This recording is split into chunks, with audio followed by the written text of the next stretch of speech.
All right, we're making a video. It's time. We're going to do part A of constant rates. Let me show you what that looks like. Sharing my screen. There's my class, but this is what I really want. We're in here. You're going to, in algebra, you're going to constant rates. You're downloading this thing here. I'll put the video right there, and it's going to look like this when you download it. Things we need to know. Constant rates. That's something we do all year long. Constant rates makes a linear graph. So every time you ever have a graph that makes a straight line, you're dealing with a constant rate of change. That's an important thing to note. It's not in here, but I figure I'm going to go through the answers pretty fast. So here we go. A positive rate, line goes up. Negative rate, line goes down. And the last thing is larger magnitude of rate equals steeper line. Larger magnitude means a larger size. So whether it's 5 or -5, one goes up, the other one goes down, they're still the same steepness. They just make they go a different direction. So the size of the number matters. 5 is going to be a steeper line than 4. 255 would be an incredibly steep line. 0.025 would be a really shallow line. So we're going to talk about that. These are the things we're going to talk about. Larger magnitude, you could also say distance from 0. And does that sound a lot like what do they call them? Absolute values? Yes, that is what we're talking about. So looking at this assignment, there are elevators, just so you understand what's going on. The elevators can start on a certain floor. Like they can be up on a higher floor, like this elevator, let's start it on the 10th floor. And we'll start this one on the 7th floor. And we'll give one a rate of -1 and the other one a rate of -2. Here we go, start. Whoa, the second one, the blue one, is falling way faster because it has a larger rate. Its rate is more, so it gets to the bottom first, even though it started 3 floors higher. Elevator B, the blue elevator, made it all the way to the basement long before elevator A did. It was traveling faster. And we can tell that because this number is bigger. We can tell they're both going down because they're both negative. We can see their starting floor right here because it's the y-intercept. And I'm going to do that really, really fast because this assignment is kind of boring. So let's see. So for example, I'll do all of the elevator A's to start out with because I'll make them all red. Elevator A starts at floor 3. Here's floor 3. And it has a rate of -2. Now this means 2 down. For every 1 it goes over,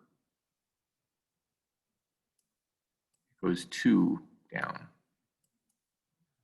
This is the -2 right here. So we always go 1 to the right. The question is, how far up or down does it go? In this case, it goes down 2. And so my graph is going to look like this.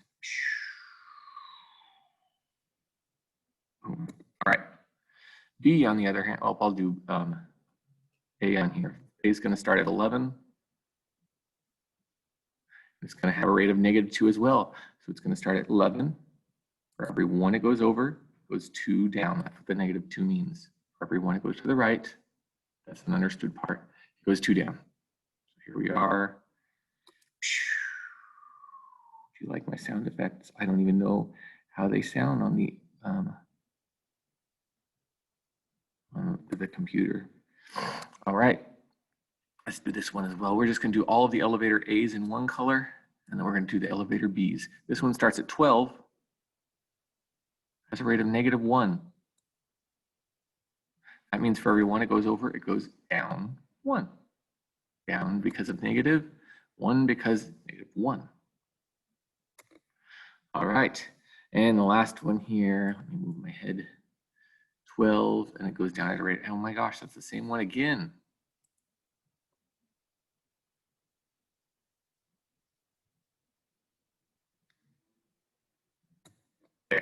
Okay, so I've done all the elevator A's. Now let's look at the elevator B's. I hope that this isn't too fast, but at the same time, there's not a lot of talking to be done about something like this. It's just what it is. So once you get the hang of it, you go, oh, that's all. All right, let me do this. So I'm underlining all the elevator B's so I know which one I'm talking about. And now let's graph them. This one starts at 3 and goes at a rate of 2. It starts at the floor 3, goes at a rate of positive 2. So for every one it goes over, it goes up 2, like this.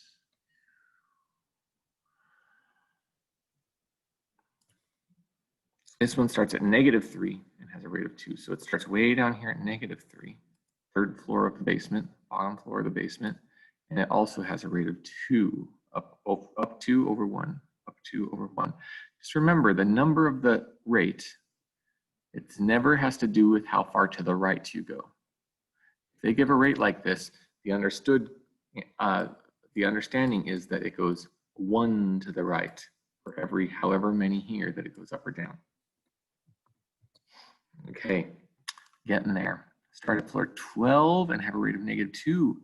So this one's going to go start at 12. Instead of going over 1 down 1, it's going to go over 1 down 2, like so.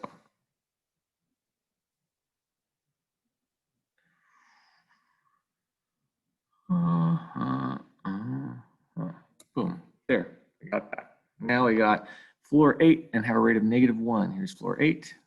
That means 1 to the right means 1 down. 1 to the right, 1 down, like this. Hopefully this is not too boring. I'll tell you, as a teacher, this stuff can get tiring because you're like, oh, how many times do we have to do this? But if you can learn how to do it quickly and understand what's going on, these questions go really fast. All right, so we're at page 2. Now now we have 2 elevators, there's A and B. Clearly elevator A starts at 12 and B starts at 10. We can see that because of the y-intercept here. 12, 10. Now we just have to figure out the rates. So I'm going to ask myself, for every 1 square that it goes to the right, how many squares does it go up or down? Notice both of these go down. So I know that they're both going to be negatives. Because negative slopes or negative rates means down on the graph. The next thing I notice is they both go for every 1 to the right, they go down 1. Both of them. And that's the answer. For every 1 to the right it goes, 1 to the right, 1 down. That's the negative 1 right there. Okay, let's look at A and B here. These ones also go 1 to the right and 1 up, 1 to the right and 1 down. So one of them is a positive slope. The other one is a negative slope. Other than that, they're both still 1s. A starts at 10, B starts at negative 2.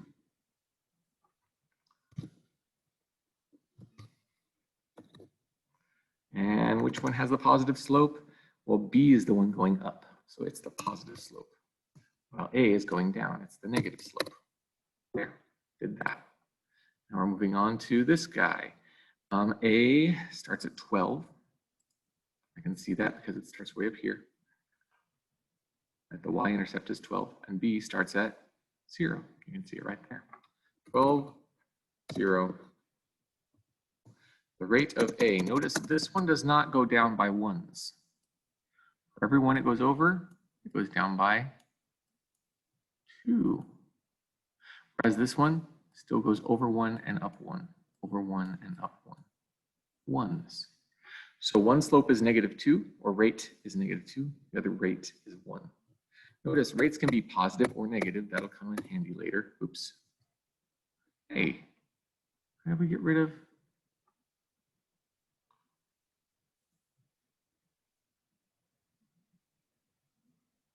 Huh. I don't know how I put the blue in there first, but oh well. Well, I wrote it in the video. You can go back if you want to see what I did earlier. So this one starts at 12. This one starts at 0. The rate of the top one is? The rate of the top one is, it goes over 1 and down 2, so that's negative 2. Whereas the bottom one goes over 1 and up 1, that's a rate of positive 1. we are on the last one. Notice they both start at 3 on the 3rd floor, right here. And this one goes up by 1s and that one goes down by 1. So B has a positive slope of 1, A has a negative slope of 1. Negative for the A, positive for the B. I might as well write this in because it bugs me that I erased it. So this one was 10 and negative 2. And the slope of B was 1. Slope of A was negative 1.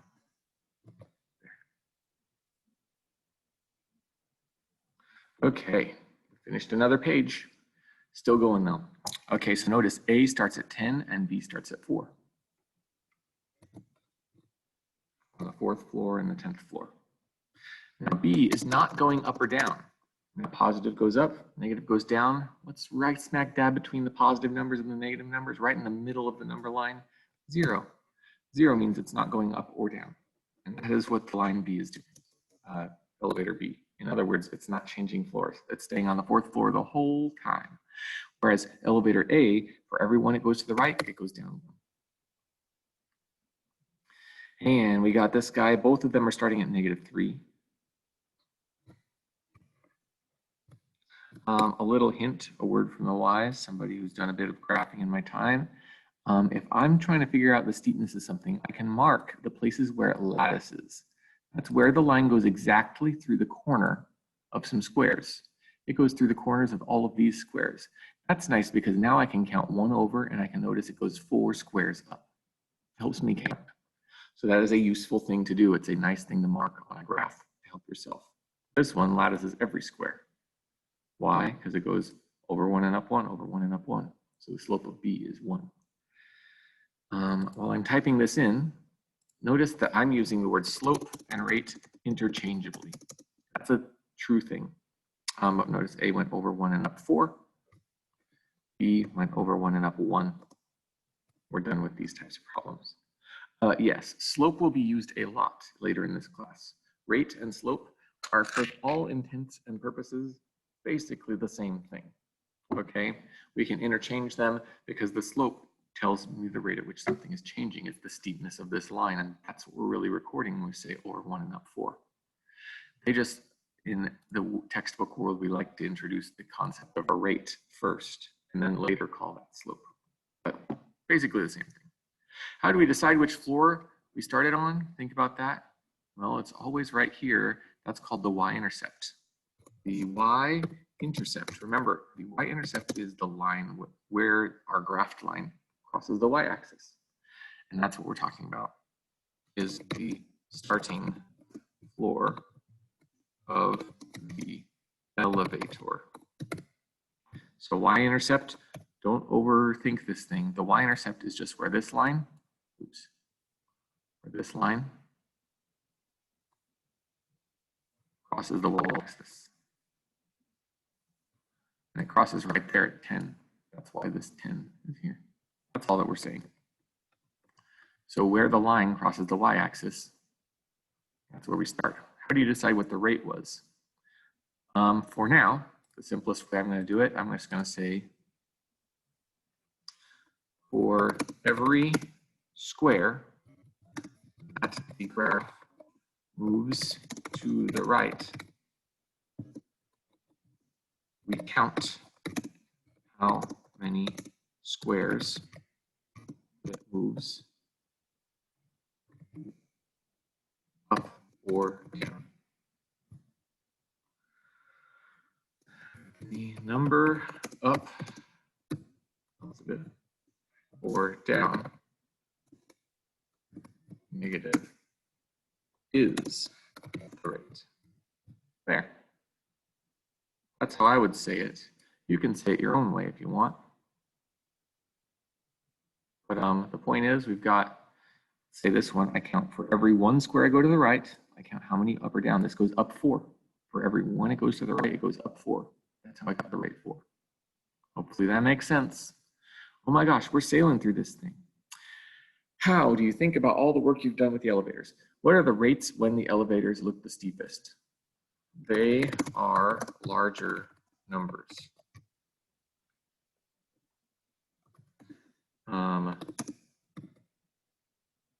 Farther from 0. Something you need to understand, there are numbers that are farther from 0, and then there are larger numbers. This is what you're all going to want to say. Oops. Technically, they are not larger numbers always. They're larger magnitudes. So I'm going to actually, I think I can strike through, right? Strike through.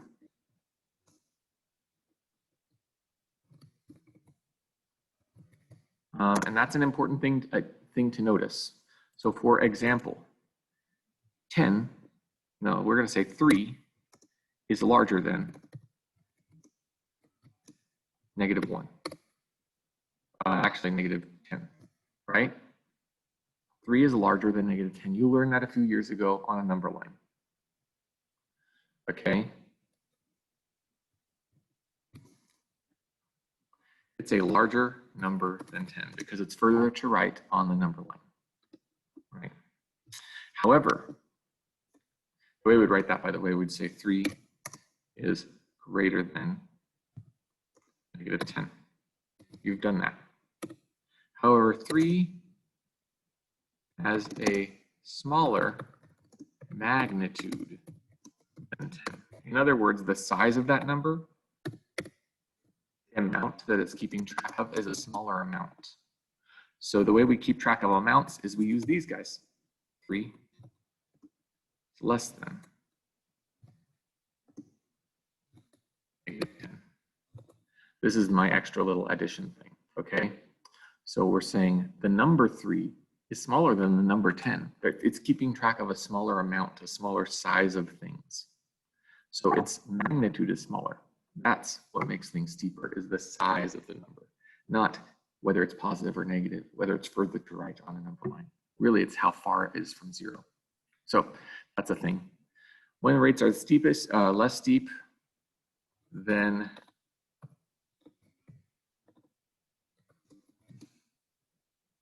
rates were closer to 0, smaller in magnitude. Okay, so that's going to be a thing we're going to have to keep track of a little bit because we learned about larger and smaller numbers, but there are different ways we think about it. Okay, I'm going to tell you this. This is position. Speed describes the position, a change in position relative to a change in time.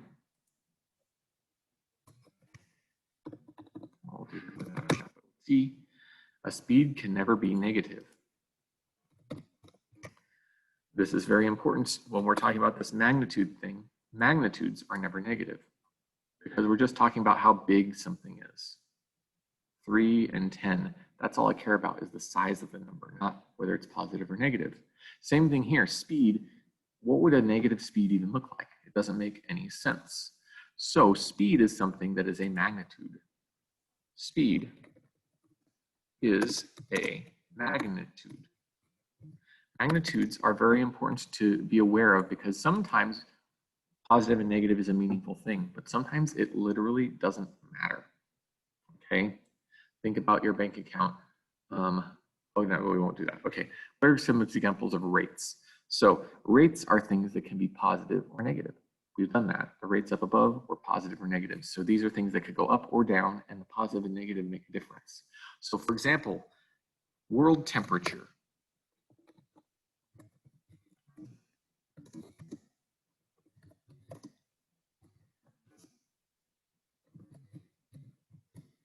That's a big one. Changing of the average temp worldwide, it could go up or it could go down, right? In fact, though, when you think about it, it wouldn't matter if it was going up or down if it changed by a large enough magnitude. That's the real thing that kills things. So if the whole world changes by 0.00000001 degrees, that might affect some things. But if it changes up or down by 2 degrees, that will kill a lot of things. It'll change weather patterns crazily. It's the amount of change that matters. So magnitude is cooked into that. Sea level change. It can go up or down. Bank account, bank balance. That could go up or down. And it matters which way it's going, doesn't it? Because altitude of a plane. Oops. That's another thing that could go up or down. So thinking about that, thinking about how drastically it goes up and down, that's the magnitude of it. But the up or down part, the fact that it can go up or down, makes a difference.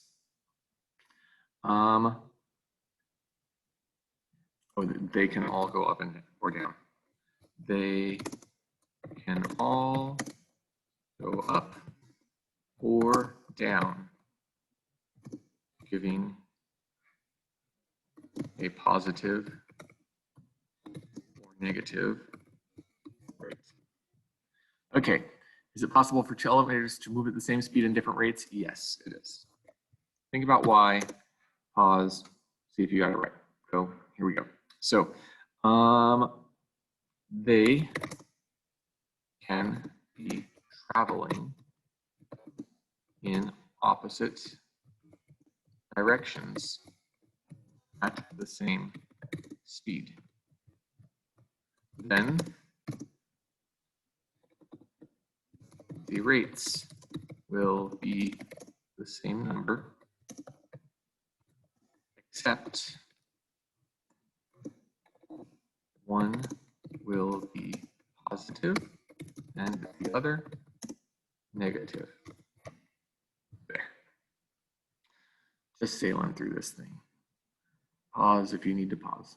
Okay, using a solid line or start at the floor. Okay, we're going to graph these things. This is actually stuff we did before. Start at floor 11, rate of -1. Let's do that. Floor 11, rate of -1. Over 1, down 1.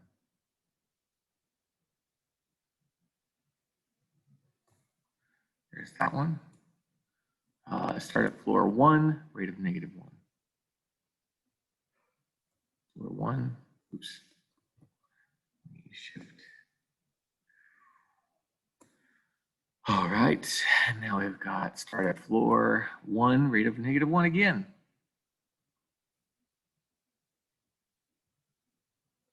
Now we could talk about elevators all day. So we start at rate of floor 1, rate of +1. Here we are. But I'm trying to get through it so that we can move on to the next thing. That last one, okay, great. Let me do the B's now. B starts at floor 11 and has a rate of -3. That's 1 over and 1, 2, 3 down. So it's going to 1 over, 1, 2, 3 down. For every 1 to the right goes 3 down, -3.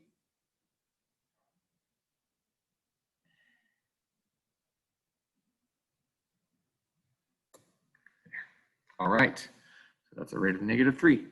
How about starts on floor 12 and has a rate of -3? Starts at floor 12, -3, -3.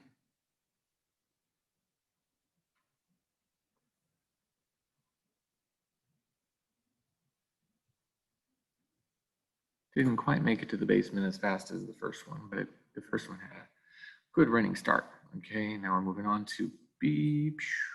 Start floor 10, have a rate of -4. That's 1 over and 1, 2, 3, 4 down. Boom.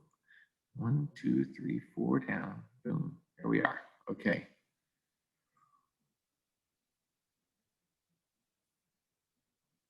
Started at floor 10.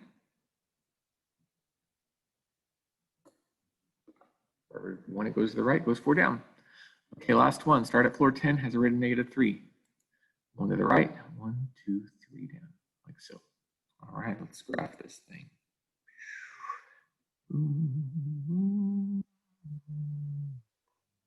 So if you notice, I am marking the first one, and then I just continue following the same pattern down to the right with the same steepness, and that gets me to the end.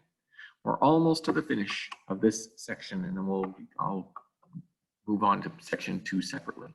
Okay. Here's a graph of one elevator ride. Interpret the graph by answering the following questions. Where did the elevator start? It started right here. Okay, that's floor 12. That is the y-intercept.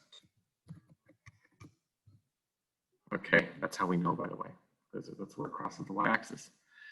The reason that makes sense is because when it crosses the y-axis, no time has gone by. This guy down here is time, the x-axis. So no time has gone by. That's the beginning. Because what happens before time? The Big Bang, right? Okay. What happened between 0 and 4? Let's take a look. 0 to 4, 0 to 4. It's going down. It's going down, and 1, down 2, 1, down 2. It's going down 2 floors every second. It is going down with a rate of -2 for every 1 second, or square to the right. It goes down 2 floors.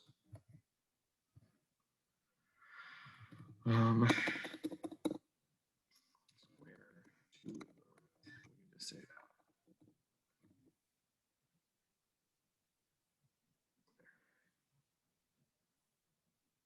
All right, what happened between 4 and 6 seconds? 4 to 6, hey, it doesn't go up or down.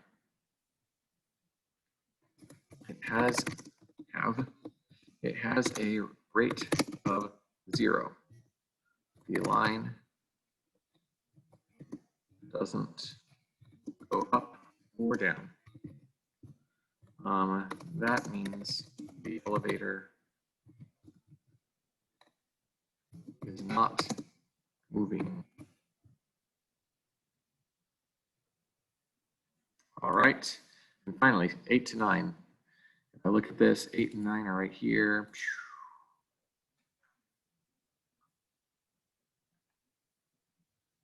That means it's between floors 8 and 10. So that's what I'm going to write. The elevator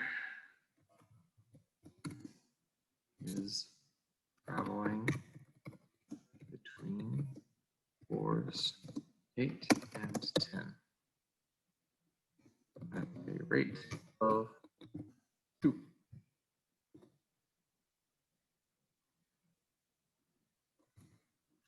You could see all the points, all of these points, x is between 8 and 9, and all those points, y is between 8 and 10. So the way I could say this is, if I was going to be really fancy, they ask, how do I know? Well, I would say, if I pick any point with an x between 8 and 9, like say this one, this is going to be 8.3, right?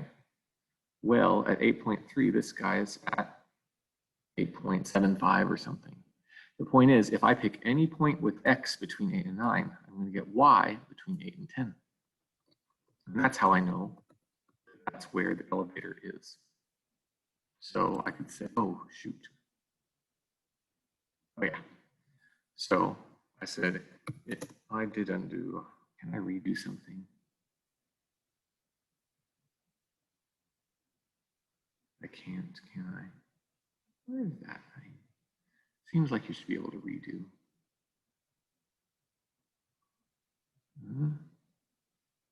No, oh well. Okay, is between floors 8 and 10. I know this, I should do 10. That is because for any x value between 8 and 9, the y value on the graph is between 8 and 10. That's the way we talk in math. It's good practice. All right, last page. We're going to sketch these graphs. Starts at floor 5, moves at a rate of 0.5 floors per second, 4 seconds. Then it moves, pauses for 2 seconds, then moves at a rate of -4 -2 floors per second for 4 seconds. Okay, so all we need to know, we're going to start at floor 5. We're going to start at floor 5 right here. Okay, we're going to move at a rate of 0.5 floors per second. That means half a floor for the first second, another half a floor during the second second, another half a floor for the third second, another half floor for the fourth second. So we end up with a graph that looks like that. Okay, we did this bit. Then it pauses for 2 seconds. That's easy enough. Pauses for 2 seconds. I might as well use this shift so it's an extra straight line. Great. And then it moves at a rate of -2 floors per second for 4 seconds. So that means for every one it goes to the right, it goes down 2. That's 1 second.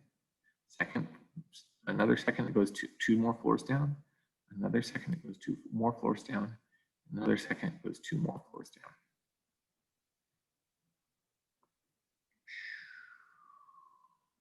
And we got it. That's our graph.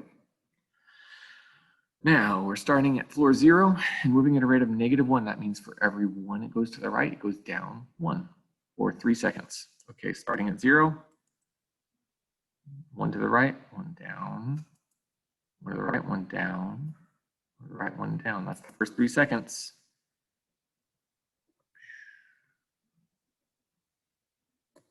Okay, so let's see what happens next. Then it pauses for 3 seconds. Okay. 1, 2, 3 more seconds. So 6 seconds have gone by total. Good. Now it goes up at a rate of 3 floors per second for 4 seconds. Okay. That means 3 floors each second. 1 second, 1, 2, 3 floors. 1 second, 1, 2, 3 floors. 1 second, 1, 2, 3 floors. 1 second, 1, 2, 3 floors. I'm going to connect those dots. And voila, I have my second graph. Now I can see where it ends. It should end on the 9th floor. Great. You may have a question about that or a quiz sometime about that. And that's it. That's it. We're going to move on to the next pages in the next section. I am done recording. I am stopping it. Have a wonderful